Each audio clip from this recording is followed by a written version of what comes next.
Okay, hello everyone. Welcome to the lecture today, and please confirm that you can hear me clearly and see my screen.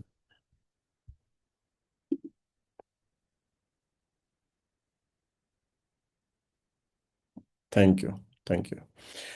Okay, so before we start our today's lecture, a couple of announcements, a couple of things which I need to discuss first. I have graded your class participation form 1 and 2. So please have a look at your graded submissions. I have also provided comments where needed.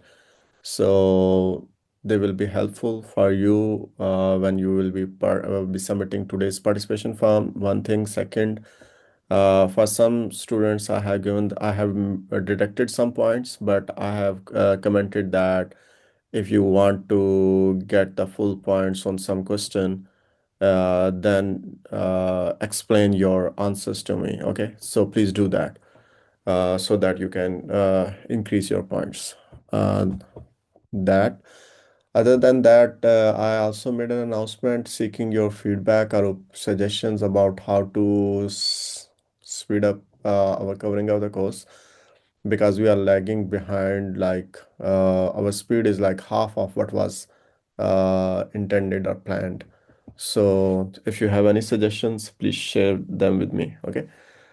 So today, one thing again, I'm going to change a little bit the format. I actually improve the format. At the start of every slide, I will again ask you to write the questions in the chat box, and then I will, after going through the slide, I will take maybe entertain three of those questions. I cannot entertain if I am entertaining five questions per slide, then I get super slow. My speed is super slow. And third, I may ask students to answer some of those questions. Okay. So let's start. So first question is last time we were talking about caches and other stuff. I don't remember exactly, but the point where we start was about address translation, right? So the question arises why we need the address translation. So write in the chat box all the questions you have related to address translation.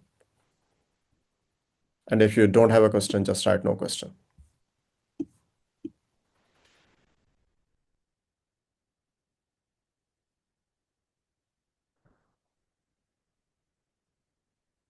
Okay, and when you are writing questions, don't write only for me, like share it with everyone so that all other people can see. Uh, because I will ask you guys to answer some of the questions. Okay, thank you. Okay, no, no, no, no. Please write the questions related to the title of this slide, which is address translation. Write the questions related to address translation.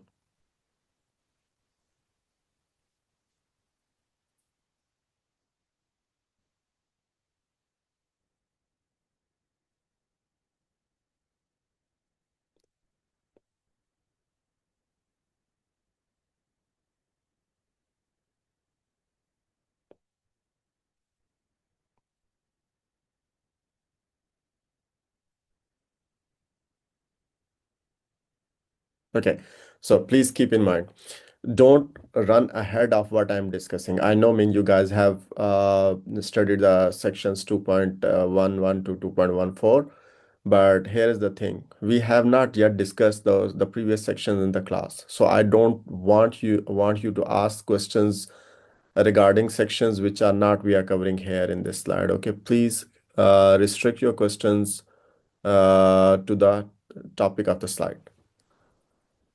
Okay, okay. So, okay, then I'm starting the slide, and if you have questions in the meantime, you can write. Okay, so why address translation is needed? So first, let's answer this question. So suppose that we have physical memory, right? And suppose the total size of physical memory is 32, not 30, it is 32 kilobyte. Okay, so 20 plus 16, actually 36 kilobyte. Okay, So let me select a color. And suppose that top 16 kilobyte, they are reserved for kernel, like kernel code, kernel data, kernel IO map, right? And remaining 20 kilobyte, they are available for user address space. Okay. Uh, so they are that 20 kilobytes are available for user address space, which basically mean that the user processes can occupy them when they need the memory space for their execution. So now let's consider that you have four processes or four programs which are actually residing in disk, right? So remember, when a program is residing in disk, it is just a file. When you load it into the memory, and then we name it as a process. But here I'm just for the purpose of like understanding our simplicity, I'm naming those files also as processes. Okay. So let's say we have three processes, process A 4 kilobyte, B 12 kilobyte, and process C 12 kilobyte too, right? Now let's say we want to run all three of them, right? So if we do that, so we can accommodate in the memory process A and process B, right? Because A takes 4 kilobyte, B takes 12 kilobyte. But then we are left with only how much space? 4 kilobyte. Now 4 kilobyte is not sufficient to accommodate the 12 kilobyte process, which means that we cannot run process C, right? So we can run process A and process B, but we cannot run process C. Now that is a problem because we don't have enough memory, right? So that is a problem. So the question is how, given that we have limited memory, how we can make it possible that we can run multiple processes in such a way that to the user it looks like that all the processes are running at the same time, right?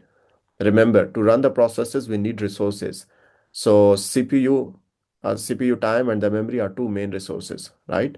So if you don't allocate memory to a process, it cannot run, right? It cannot execute on the core or on the CPU, right? So first step is to allocate the memory. So now we cannot allocate memory to the process C. Now how to handle this situation and how to achieve this solution where we can run all three processes with this limited memory. Okay. So for that, assume that now I just have the example. I step back to the initial problem.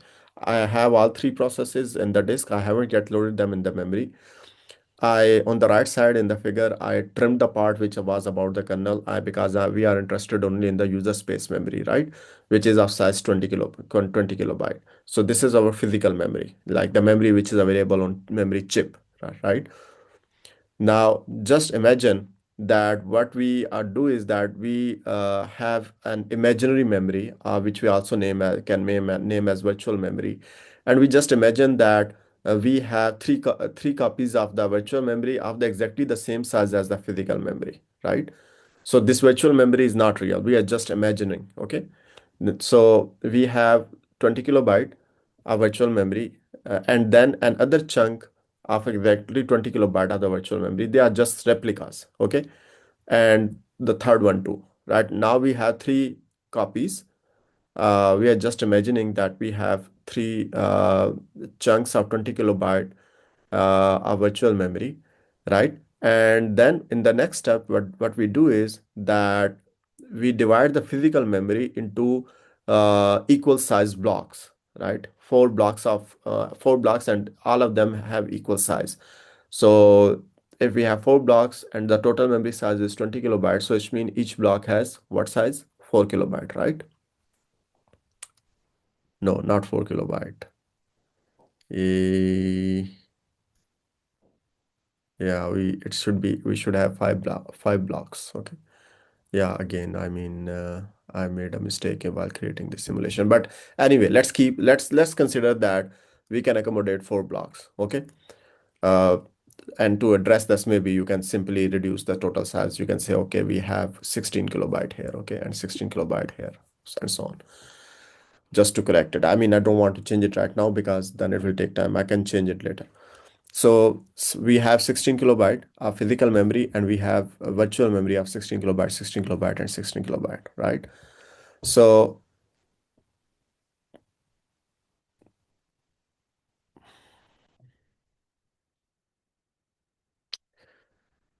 yeah, why I didn't pay attention to math when I was doing this. 16 kilobyte here. and this 16 kilobyte here. Okay. So here we divided this physical memory into equal size blocks, and we have four blocks. If the total memory is of size 16 kilobyte, we will have four blocks, and then each block will be of size 4 kilobyte, right? We do exactly the same thing with the virtual memory. We also divide the virtual memory, just replace every 20 with 16, okay? Replace wherever you see 20, consider it as a 16. So we also divide the virtual memory into equal size blocks, like then four blocks, and each will be like 4 kilobyte, right? So here we have block 0 to 3, block 0 to 3, block 0 to 3. And exactly we do the same thing with the files residing in the memory, right? Notice that at this point we are not yet running any process. We are just like, how to say, setting the stage. So the blocks in the physical memory, they are known as physical pages, or I'm just naming it as physical pages. P for physical page 0, physical page 1, 2, and 3. The blocks in the virtual memory, they are known as virtual pages. Virtual page 0, virtual page 1, up to virtual page 3. So each 16 kilobyte of virtual memory is consisted of four virtual blocks, right? Now, let's say that what the operating system actually does is that it then maintains a page table for each process. So there is a separate page table for each process, like page table for process A, B, and C, right? Now let's assume that first this process B needs to execute, or it wants to execute, right? Now the main observation is that yes, the size of the process is uh, 16 kilobyte. Again, correction here. I will correct these slides and I will upload them again, but for time being, just follow the correction which I'm making right now. So process B is of size 16 kilobyte. Now the main observation is that in order to run a process, we don't need to load the whole of its code into the memory. Why?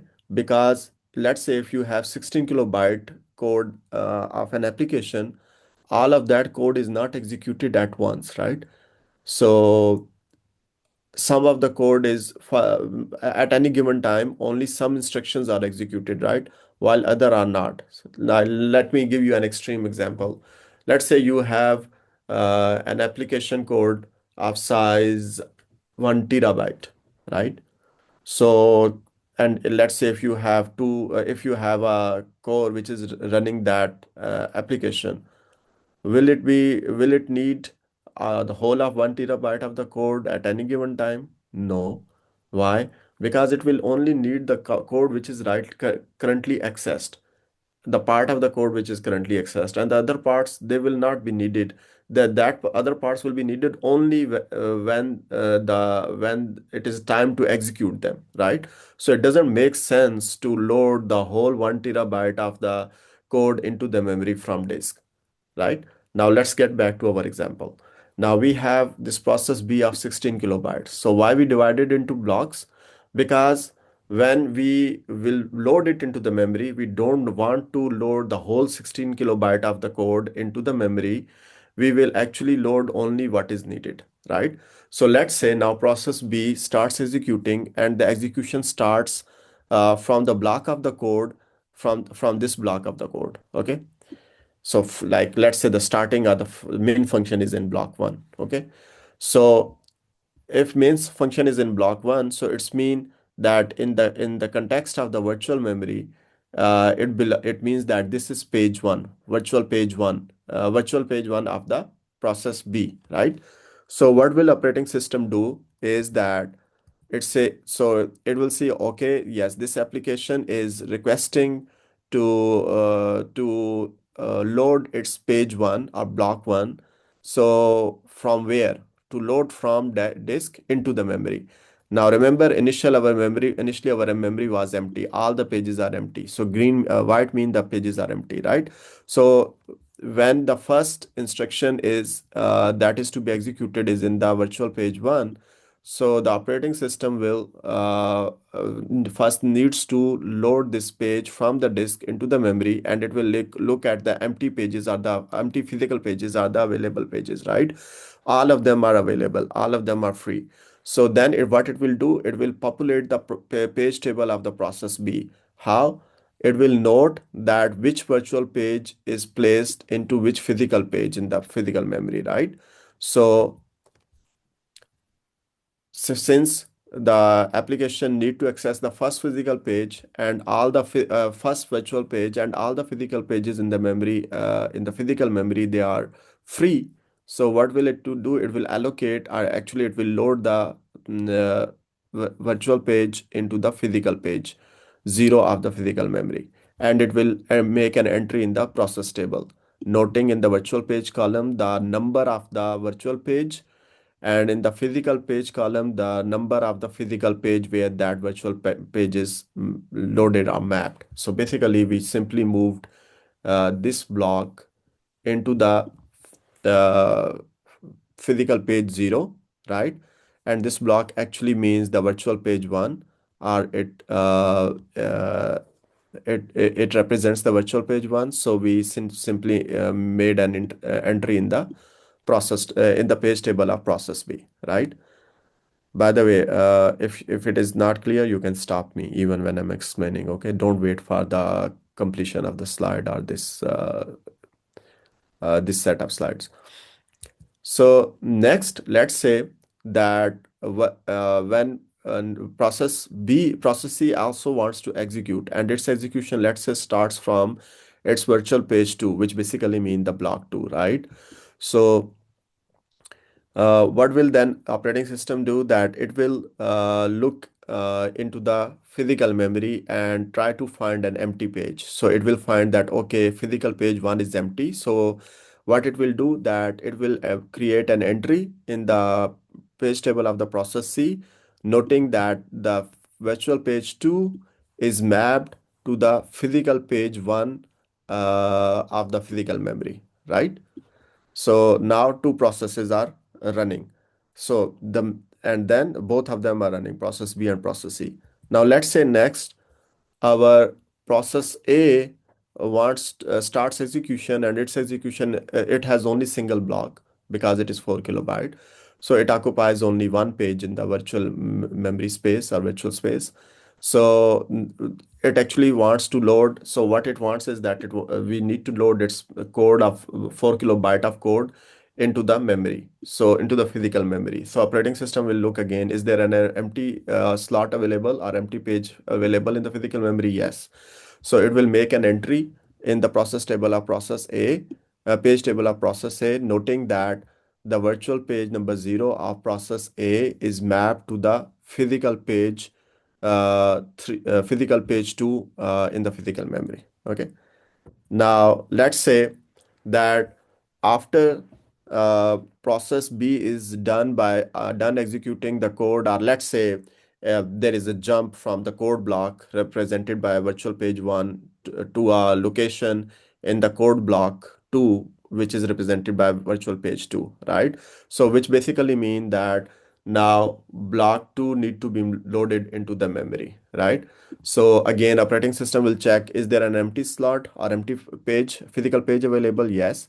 So it will load that block from the disk into the physical memory and create an entry in the page table of the process B, noting that the virtual page 2 is mapped to the physical page 3, right?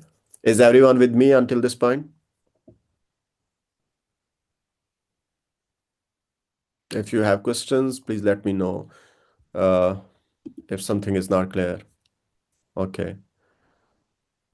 Yeah. So, okay. So now, now we are at an interesting point. Why? Because all of our physical memory is full. In physical memory, we had only 16 pages available. Again, remember, this is mistake here. We have 16. Okay. I will correct again these slides later. So all of our physical memory is full, right? Now let's say, okay, before I go to next step, note here that all three processes are running at the same time. Process A is running, process B running, process C is running.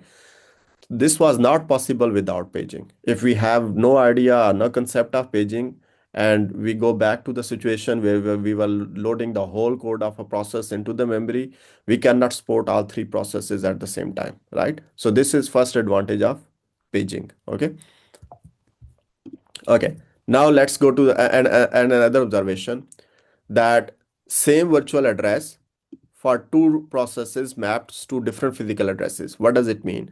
So if we look at the page table of process B, it says that the virtual page number 2 of process B is mapped to the physical uh, page 3 in the physical memory. And if we look at the page table of process C, it says that the virtual page number 2 of process C is mapped to the physical page number 1. So same virtual addresses for two different processes map to two different physical addresses. So it's not like like one-to-one mapping, right? So page address 2 of process B maps to page 3. Address 2 or virtual page 2 of process C maps to physical page 1. Okay. Okay. Now let's say that next our process B wants to access its block 3, this block, which actually represents virtual page 3, right? So which means that we need to load block 3 into the memory, but memory is full. We don't have any space here, right? So how can we handle the situation? So what the operating system will do is basically it will look for a virtual page which is least recently used, right? So which mean that farthest, which was used farthest in the past. Okay. So which one is used farthest in the past? So here I use the numbering 1, 2, 3, 4, right? So one is mean this is the least recently used. Okay. So what will happen is that this virtual page will be selected as a victim. Okay. So this virtual page was mapped to which physical page? We can find here from this table. It was mapped to physical page 0, right? So actually the physical page 0 had the content of this block, right? We loaded the content of this block into the earlier we into the page 0, right? But now this is least recently used, right? So what will operating system do is that it will select this virtual page as a victim, right? Because the assumption is that since it is least recently used, so it is not going to be used in near future. So we can remove it from the physical memory, right?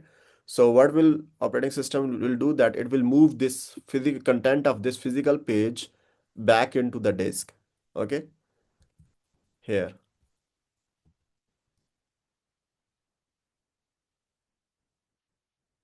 Wait a minute.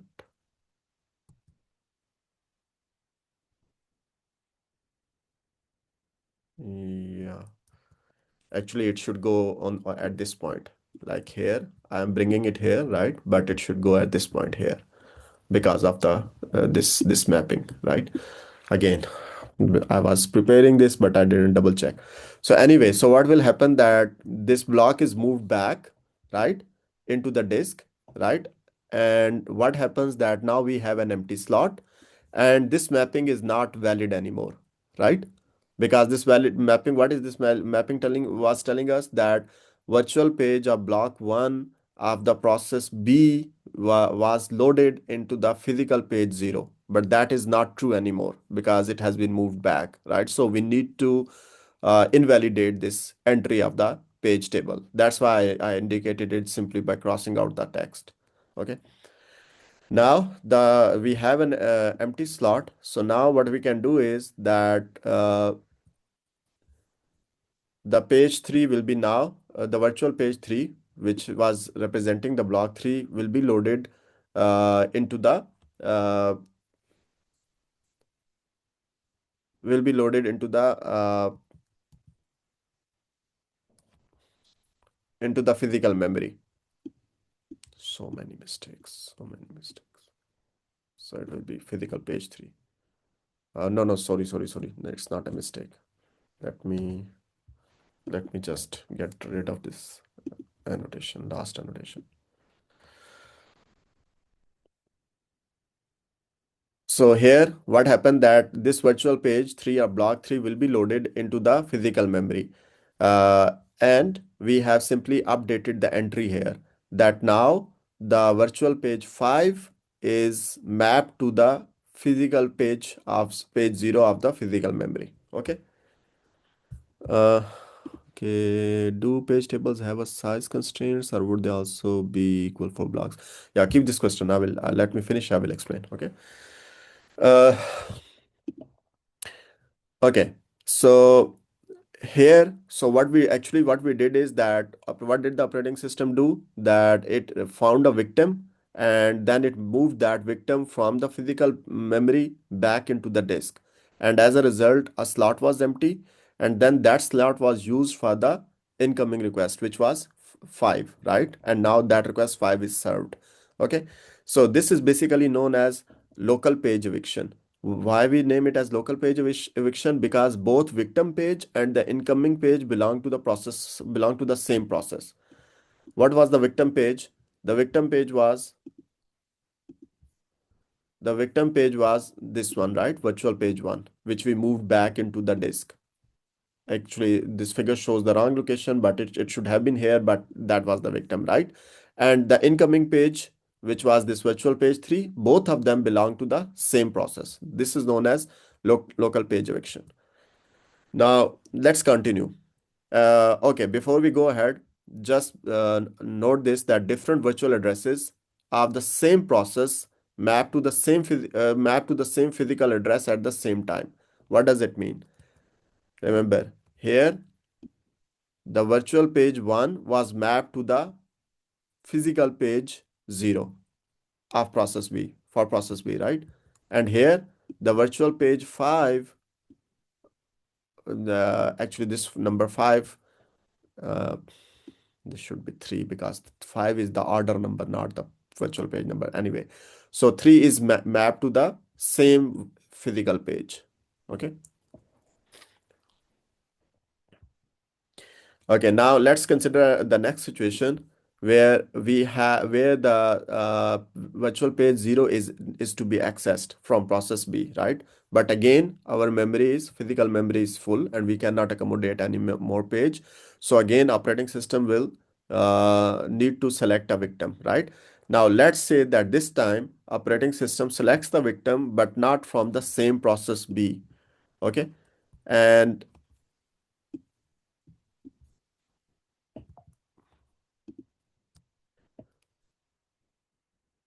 so what it does is that it actually selects a victim from process C, right?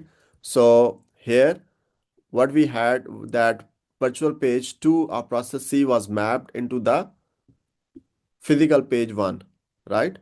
Here. So what we do is that what the operating system will do that it will kick out this, move it back into the disk. Then this slot will become empty, and then it will place the virtual page 0, which basically mean the first block, into the physical memory at page 1, and then create an new entry in the table of the process B. That virtual page 0 is mapped to the physical page 1 in the physical memory, and the entry from the page table of process C is removed to indicate that there is no mapping of the virtual pages to the physical pages. And this is an example of global page eviction because the victim page the victim page belonged to process C, while the incoming page it belonged to the process B. So victim page and the incoming page, they belong to two different processes, not to the same processes, same process. Okay. Okay. So what are the advantages of the address translation? So what we achieve through the address translation? So address translation, it allows multiple processes to run even when available user address space is less than the sum of address space required by those processes. So in simple terms, before paging, we were not able to run all 3 processes, but using the paging, we are able to run all 3 processes at the same time, right? How? by multiplexing physical memory among processes. It is same like as we multiplex processors or cores among threads, right? So we do the same thing here. We are multiplexing the memory. Like at one time, for example, here, if I let me go back one step here. So the page one was occupied by a virtual page of the process B. But next time here, same physical page one is occupied with by a virtual page of the process B. So it is like we are multiplexing the physical pages with the virtual pages of different processes at different time. Okay. The second, address translation, it gives illusion to each process that all of physical memory is available to it. Because uh, whenever a process wants to load a virtual page or a block of code from the disk into the memory, and if our operating system can serve those requests, so to processes, it will appear that all of the memory is at the service of that process, right? It is just like, for example, as thread or processes which you are running on the core, and you are switching them so fast on the same, like if you have four threads and two cores, and you are switching them on the core so frequently that to the users it appears like all the processes or all the threads are running at the same time. Same is the situation here.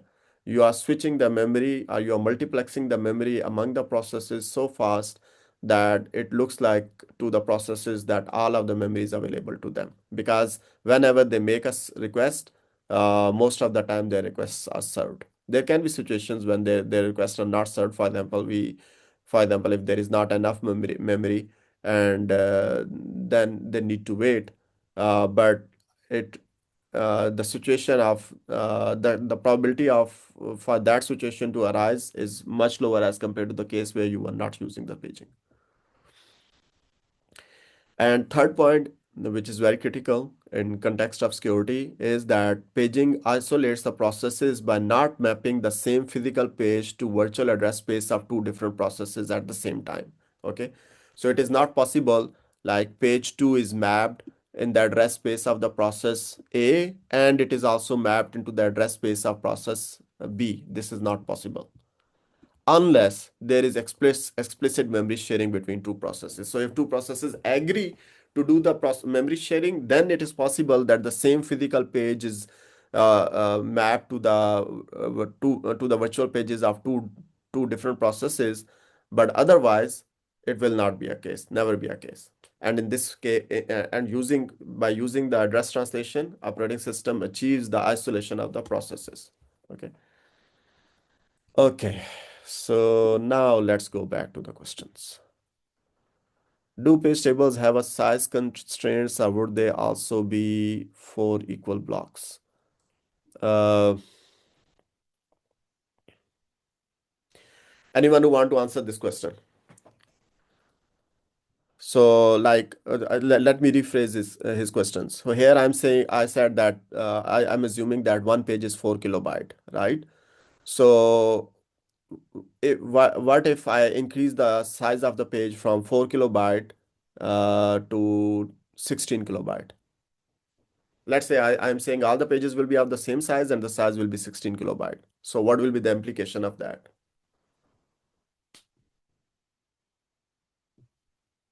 Anyone who want to answer? Yeah. Yes, it will be slower, but why? Can you explain, Kaden? Yeah, you can unmute yourself. That is more faster and quicker instead of typing. It's just slower because, excuse me, if you're looking through the page table, you have to look through a 16 kilobyte block instead of a 4 kilobyte one. So just by that standard, it's takes longer. Yeah, it will be slower, but the reason is different. The reason is that you are actually loading those blocks from disk into the memory, right? So loading 4 kilobyte of block will take less time as compared to loading the 16 kilobyte, right?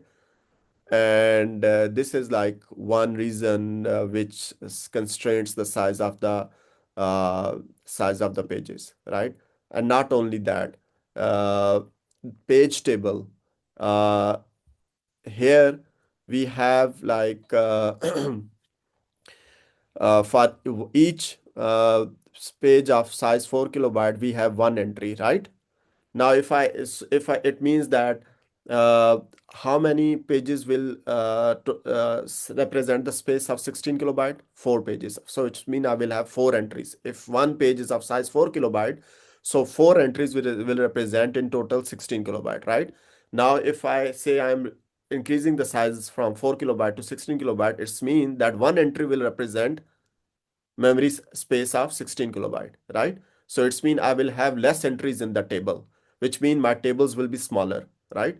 So as you increase the size of the pages, your number of entries in the table becomes lesser and your table size reduces. So it becomes faster to search the page table, right?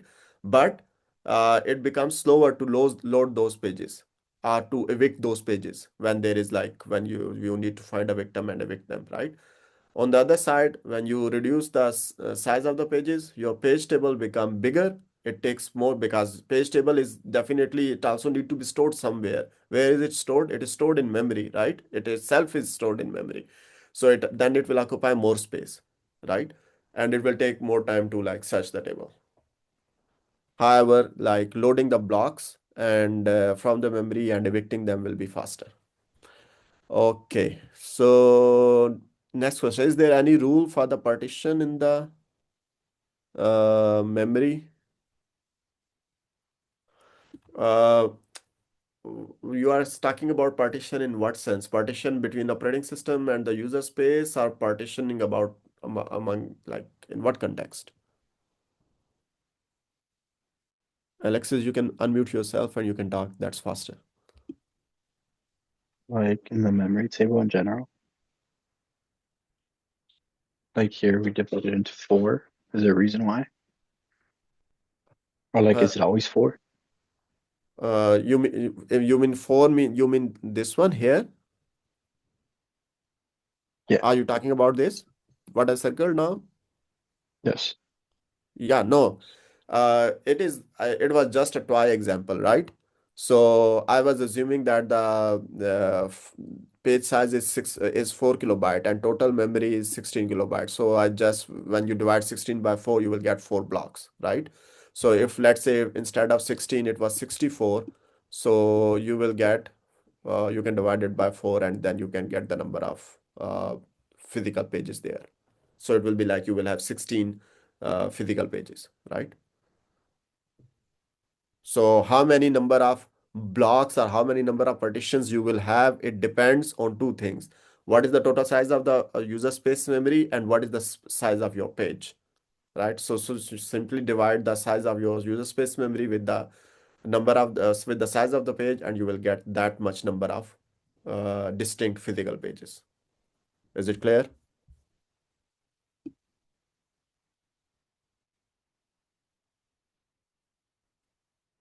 Okay, I'm moving. Silence mean that I hope it is clear. If it is not, then let me know.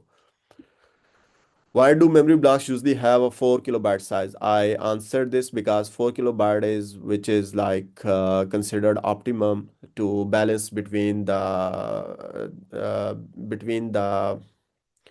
cost of loading the block and and maintaining the size of the table. Okay, so let's continue then. If there are no more questions, let's continue. Okay.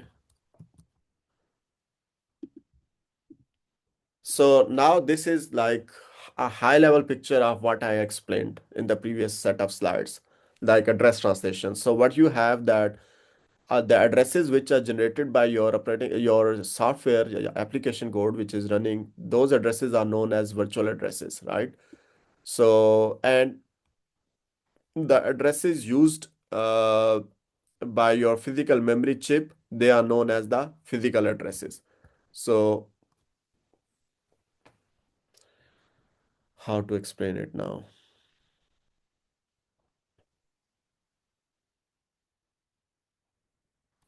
So here, remember I said that let's say that I simply copied it over and I said that the size is 20 kilobyte and the starting address is 0x400 and the last address is 0x8ff, right? But I could also have started from 0, right? Instead of starting from 0x400, right? And go up to the 20 kilobyte range, right? Then the last address will be smaller. I don't know what will be the hexadecimal form of the last address. I need to do the math, which I don't want to do right now.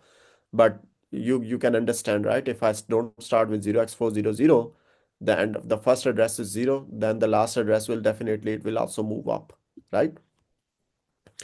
So the addresses which are generated by the process B when it executes, they will be within this range, right? They will be within this range. However, the physical memory's address range will not be 0 to, let's say, let me give it a number, X. I'm just saying X. So the address range of the physical memory will not be 0 to X. It will stay same. Why it will stay same? Because remember we said that this 16 kilobyte, was it 16 kilobyte? Uh, because this portion, whatever we have here, all this memory location is occupied by the kernel, right? So this is user space here, 0x400 to 0x8ff, right? So the addresses generated by the process or by the execution of a code, those addresses are not necessarily the same, are not necessarily in the same range as the physical memory, right? And they can be potentially, but not, it is not required to be. Okay. And those addresses are therefore known as virtual addresses because they are not, there is no one-to-one mapping between the address generated by the process and the actual location in the physical memory, where the code of, from where the code of that memory, the code of that application is loaded. Okay. So the addresses generated by the software, they are known as the virtual addresses. On the other side, the addresses seen by the physical memory, they are known as the physical addresses.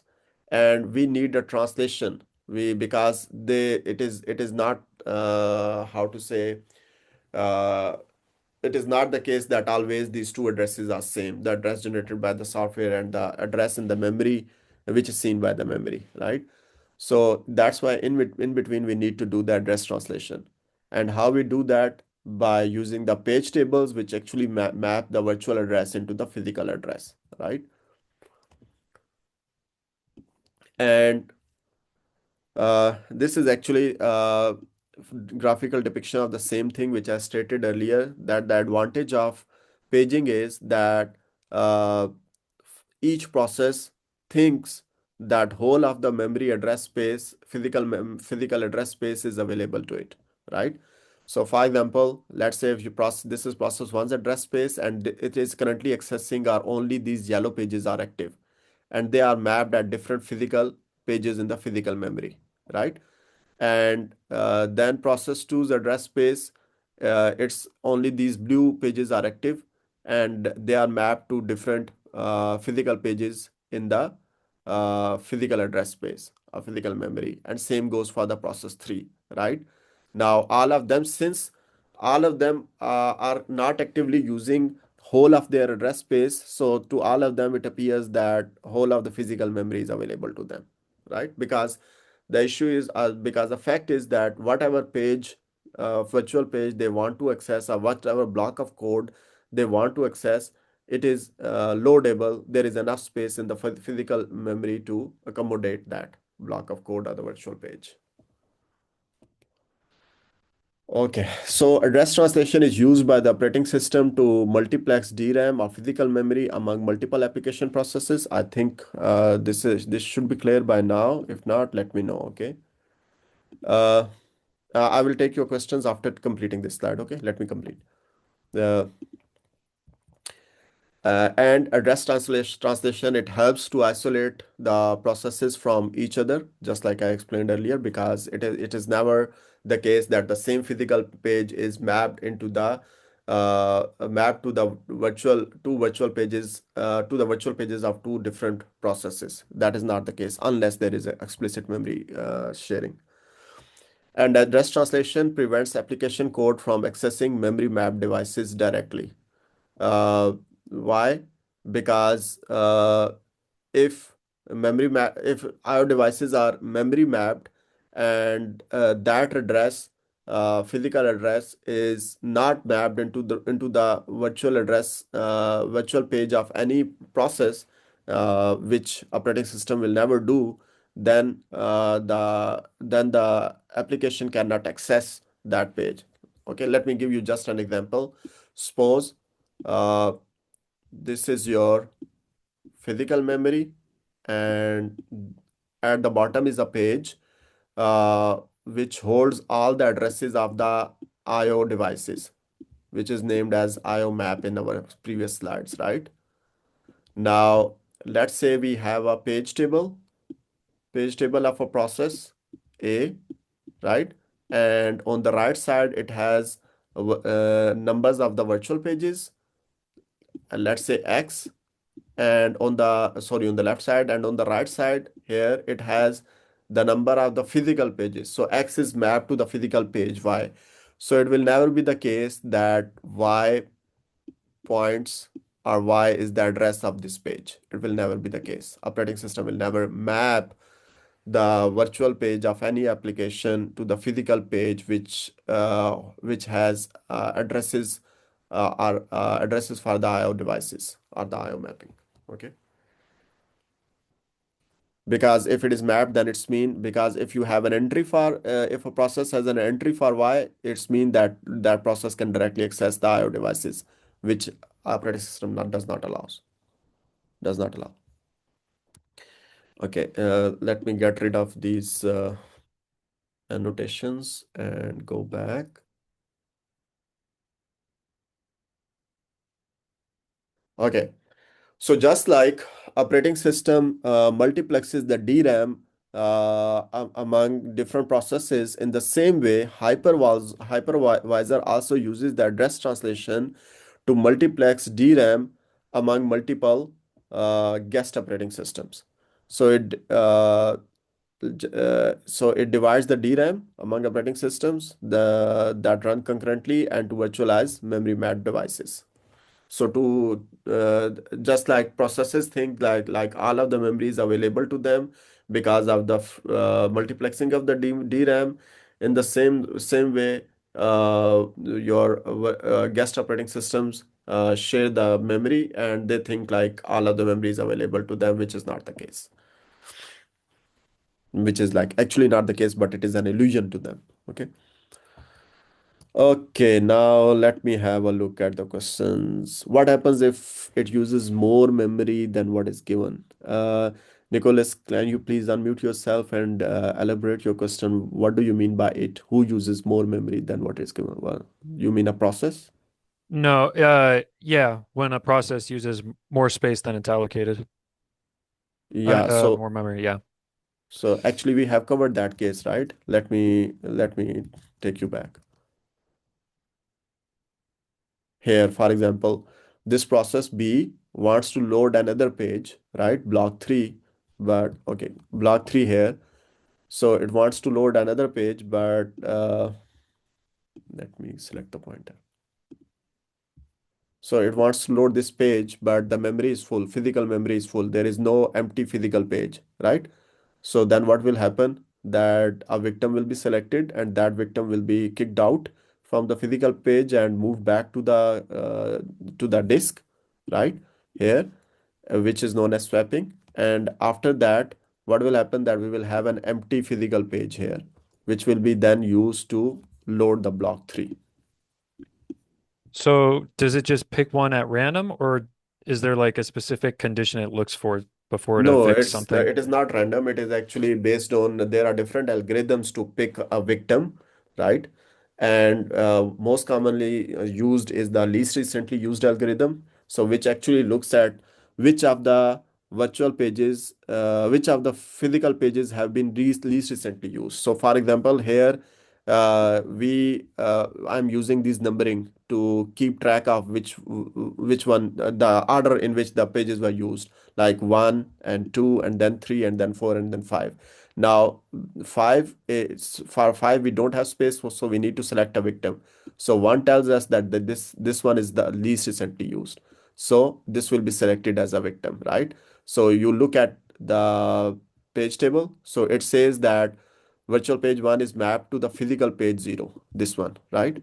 So that's why we are selecting this one as victim, and we will move it back to the disk. Okay, that makes sense. Thank you. You're welcome. Okay, what is next question? Why do operating system use virtual addresses instead of letting programs access physical memory directly? Okay, anyone who want to answer this question? Why we need virtual addresses? Why can't we allow the processes to access the physical memory directly?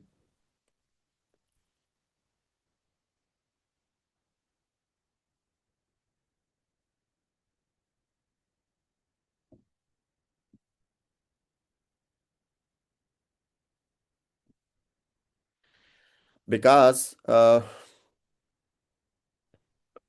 had an answer. yeah, go ahead. It wouldn't be able to mimic the fact that they all have, you just wouldn't be able to run multiple processes at once because then you wouldn't be able to load different blocks from different processes.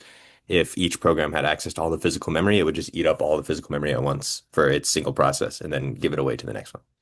Yeah, but let's assume that they let's say we do have two processes, and they don't eat up all of the physical memory. So why can't we them directly map them into the physical memory? Let's say we put the first one in the first half of the physical memory and the second one in the second half of the physical memory.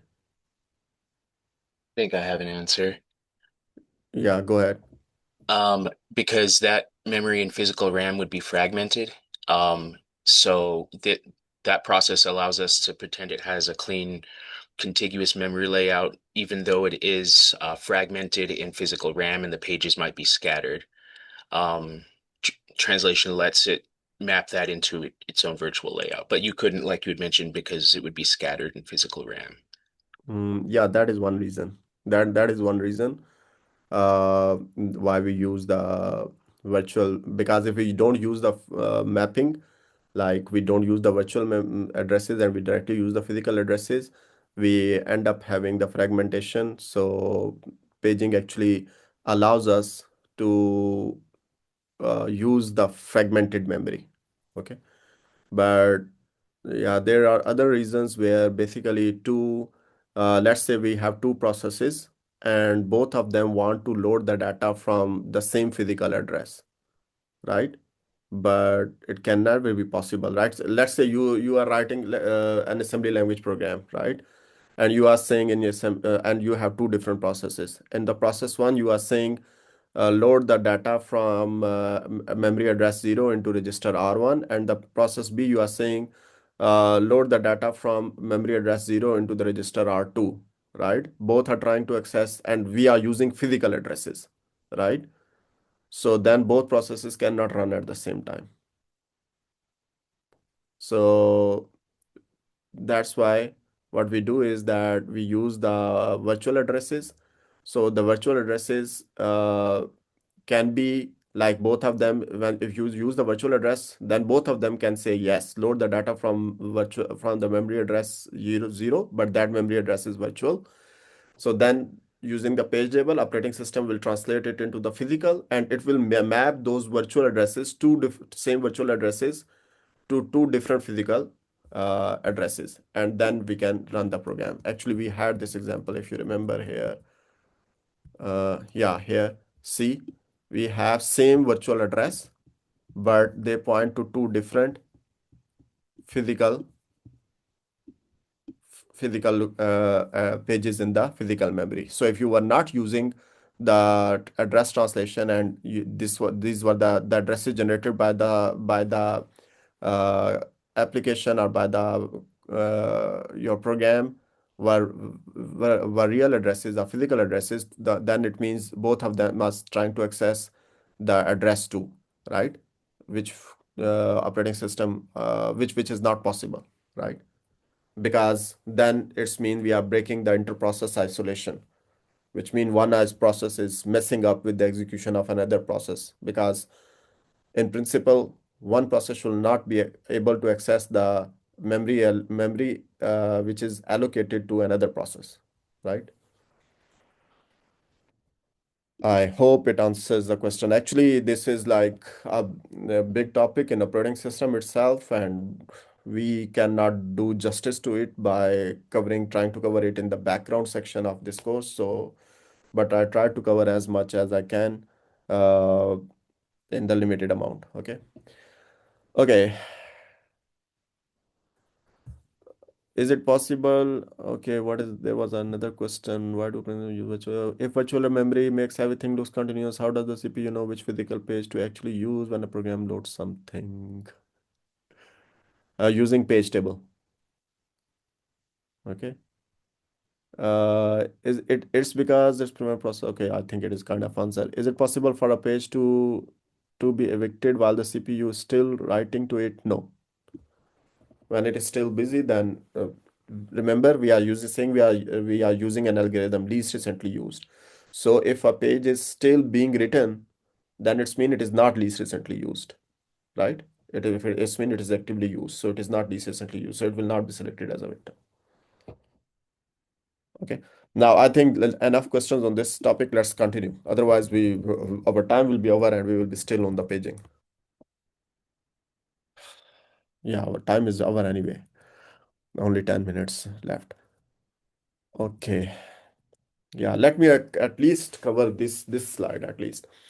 So in address translation mode, so what we have seen in previously, it was like a very simple view of address translation. In actual system, it is not that simple. Like we simply hid the detail, all the details of the address translation. But here we are going to see how it happens. Okay. So the address translation mode used by 64-bit operating systems map the 48-bit virtual address to the physical address of at most 52 bits. So virtual address is 48-bit and it is translated into 52-bit physical address. Okay, how? So here in this figure, this red rectangle shows you the 64-bit virtual address, but the actual virtual address is 48-bit. Why? Because these bits 48 to 64, they have the same value as the bit 48. Okay, so all of these bits have the same value, so actually they are not used. So the meaningful bits are bit 0 to bit 47. Okay, so actual address is 48-bit, right? Now before I explain the other things, let's go through these. Let me just explain these abbreviations. So PML4, it stands for page map level 4. PDPT stands for page directory pointer table. PD stands for page directory entry, and PT stands for page table entry. Okay. Okay. So here you have the virtual address, right? And this virtual address is divided into different chunks. The first chunk is offset, and this offset is consisted of 12 bits. Why 12 bits? Because offset mean any location within a page. What is the size of the page? The typical size of the page is 4 kilobyte, right? So it's mean that there are 4 kilo locations in the within a page. So here you have this page, and it is 4 kilobyte in size, right? So if you want to address four kilo different locations, how many address bits you need? 2 raised to power 12, right? How? I can do it quickly for you. 2 raised to power 2 times 2 raised to power 10, right? And this is equal to 4, and 2 raised to power 10 is kilo. So you need 12 bits to address 4 kilo locations in a single page, right? So offset mean that starting from the start of the page where you want to where is your desired what is your desired location. If your desired location is at start of the page, your offset is 0. If it is desired location is 1 within the page, then your offset is 1, right? If your desired location is 2 within the page, then your offset is 2. Okay, so that's why we need to 12 bits to specify the offset within the page here. Okay, everyone with me? Okay, before I go ahead, again, I forgot to ask you to state your questions. Write your questions before I explain this slide. I mean, this page translation is explained in the paper, right? You have read it. So what questions you have after reading it? What is not clear? Write your questions quickly.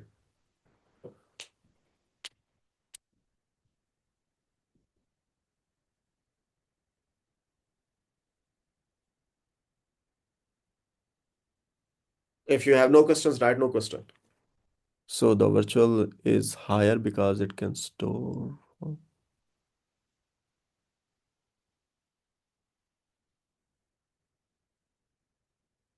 Okay.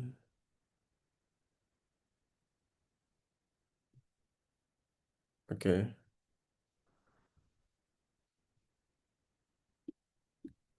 Okay, now let me continue and then I will answer after I'm done with the slide. So the first lower bits 0 to 11 lower 12 bits, they are used as offset within the page, right? The next entry, which is actually from bit number 12 to 20, is known as page table entry index. How it is used, I will explain. Okay, bit 21 to 29 is used as PDE index. Okay, and PDE is what? Page directory entry. Okay, and next bits 30 to 38, they are PDPTE entry, and 39 to 47, they are PML4 entry. Okay, now let's see how we convert a virtual address into the physical address. Okay, so now you have this virtual address, right? So first thing is that whenever a process is running, to access the memory, any location in the memory, it generates the 64-bit virtual address, right? So, but these bits, they are ignored because they are all of them have the same value as the bit 48. They are ignored, they are useless. Okay, so to do the translation, so you have this virtual address, but now you need to do the translation. So to do the translation, operating system will first read a special purpose register, and that register is CR3. Okay, what is the job of the CR3 register? Job of the CR3 register is to point to a table or point to a map which is named as page map level 4. So it points to PML4. Okay, but it points to only start of the PML4, right? It just tells you where in the what is the physical address of the PML4, where in the memory. So if this is memory, so where in the memory you have this PML4. Okay, so CR3 is basically pointing to start of this the memory location from where the PML4 starts, physical memory location. Okay, but we are not done yet. We just have loaded we just have found the address of the PML4, right? Then, so how we found it? By looking at CR3. Now we will look at the bit number 39 to 47, which is PML4 index. So using the content of that bit, those bits 39 to 47, we use those bits as index and go to the location in that table, PML4 table, right? So here you can see that PML4I field is used as an index into the table, right? So this will give you an entry. This is the entry in the table, right? What is the content of this entry? Content of this entry is the physical address of another table, which is named as page directory pointer table. So it points to page directory pointer table here, right? So but this is the physical address. So which means that you will go again to the memory. Here you first went to the memory, physical memory to get PML4. Now this address is the physical address. So actually here in physical memory, you will go again and you will get the address of the PDPT. Okay. But then what entry in the PDPT you need to read? For that, you need to look at the next bits 30 to 38, right? Which form the PDPTE index. Okay. So using those bits, you index the table and it will take you to an entry. And what does this entry contains? This entry will contain the physical address of another table, which you are naming as page directory entry, right? So you have an other table here. So this pointer is actually pointing to it. Now we need to index this third table as well. So how we index? By looking at the next bit group 21 to 29, right? Which makes the page PDE index, right? So we index into this table and it points us to another entry, into the entry in the table, which we are naming as page directory entry, right? So what is the content of this page directory entry? It actually contains the physical address of another table, right? Let me just try it here to indicate, right? Which we are naming as page table, okay?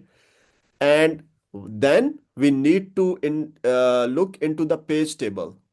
And for looking into it, we need an index. From where we get that index? By looking at the next bit group, which is 12 to 20.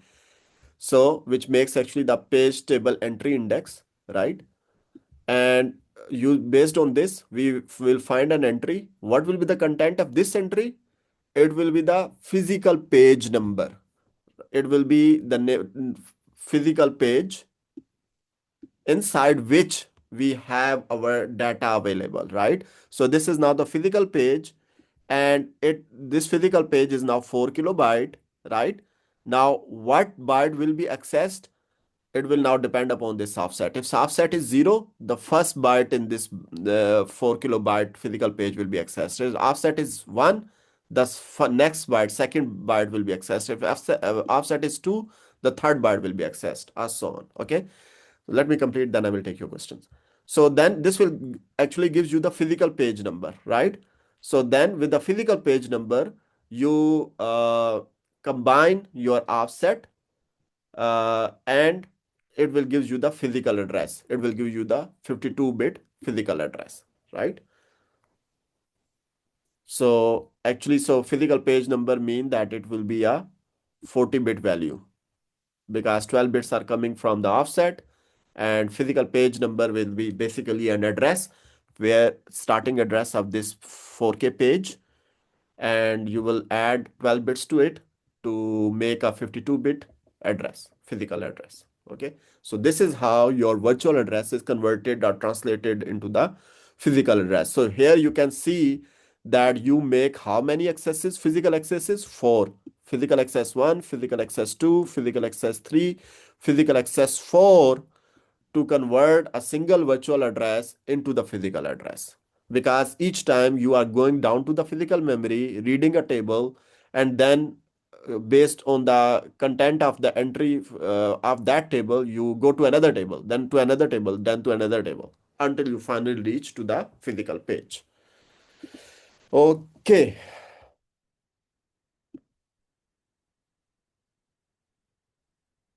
So the virtual, here is the question. Let me first check the time. I think you have class participation form. Go ahead, do your class participation form. I am here. I will take your questions after you are done with the fill in the class participation form. Let me show you the code which you need for your